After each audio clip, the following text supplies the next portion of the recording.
আজকে আমি মিষ্টির জন্য চিকেন স্টু বানাচ্ছিলাম। তো এখানে এই থালাতে আমি সব রকম উপকরণগুলো নিয়ে নিয়েছি। এটা বাচ্চা এবং বড় সবার জন্যই খুব ভালো। তো এই থালার মধ্যে এখানে আলু ছিল, ২ পিস চিকেন ছিল, গাজর ছিল, পেঁয়াজ ছিল, রসুন ছিল, পেঁপে ছিল। তারপরে এরকম একটা ছোট্ট প্রেশার কুকারে আমি ১ম এ একটা সাদা তেল দিয়ে তার মধ্যে জিরা ফোড়ন দিয়ে চিকেনটাকে দিয়ে দিয়েছিলাম।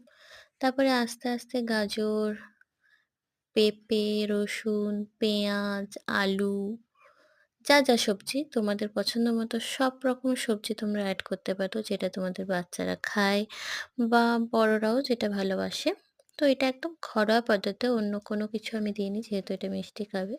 তাই একটু নুন আর একটু অল্প হালকা হলুদ আমি দিয়েছিলাম। তো ভালো করে এটাকে ভেজে জল দিয়ে আর প্রেশার কুকারে ২ টো সিটি নামিয়ে দিয়ে ঘি দিয়ে নামিয়ে নিয়েছি।